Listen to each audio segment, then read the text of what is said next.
নোয়াখালীর হাতিয়া উপজেলার হরিণী ইউনিয়নে ঘটেছে চাঞ্চল্যকর এক ঘটনা। স্থানীয় বাসিন্দারা ইউনিয়ন পরিষদের চত্বরে নানা অনিয়মের অভিযোগে ফিরিস্তিরি টাঙিয়ে দেন, যা এলাকায় শোরগোল সৃষ্টি করেছে। অভিযোগ অনুযায়ী হরিণী ইউনিয়নের প্রশাসনিক কর্মকর্তা নজরুল ইসলাম নানা অনিয়মের সঙ্গে জড়িত রয়েছেন।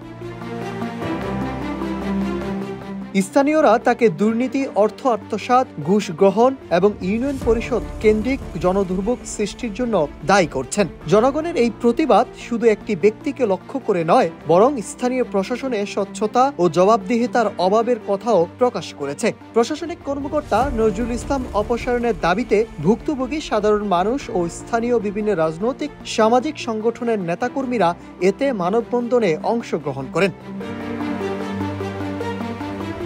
বক্তারা অভিযোগ করে বলেন, ইউপি প্রশাসনিক কর্মকর্তা নজরুল ইসলাম দায়িত্ব গ্রহণের পর থেকেই সরকারি বিভিন্ন সেবা, ভিজিটি কার্ড, বয়স্ক বিধবা ভাতা, জেলে চাল, ট্রেড লাইসেন্স, জন্ম নিবন্ধন সহ প্রায় সব ধরনের সুবিধার বিনিময়ে সেবা গ্রহীতাদের কাছ থেকে নিয়মিত টাকা আদায় করতেন।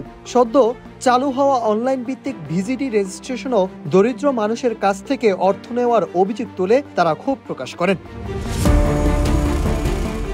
মানববন্ধনে অংশ নেওয়া ভুক্তভোগীরা জানান, সচিবের স্বেচ্ছাচারিতা, দুর্নীতি ও অনিয়মের কারণে ইউনিয়ন পরিষদের স্বচ্ছতা ও জবাবদিহিতা মারাত্মকভাবে ক্ষতিগ্রস্ত হয়েছে। বহুবার স্থানীয় প্রশাসন ও উচ্চতর কর্তৃপক্ষকে বিষয়টি জানালেও কোনো কার্যকর পদক্ষেপ গ্রহণ করা হয়নি বলে দাবি করেন তারা।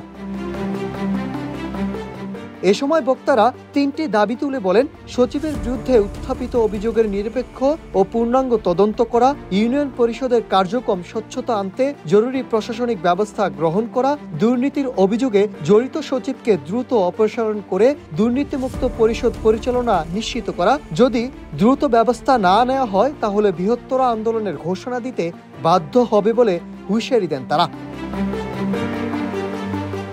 এদিকে প্রয়োজনীয় পদক্ষেপ নেওয়ার কথা জানালেন নোয়াখালীর অতিরিক্ত জেলা প্রশাসক মোহাম্মদ ইসমাইল। তিনি বলেন, আমরা বিষয়গুলো জেনেছি, জেলা প্রশাসকের সঙ্গে আলোচনা করে প্রয়োজনীয় ব্যবস্থা গ্রহণ করা হবে।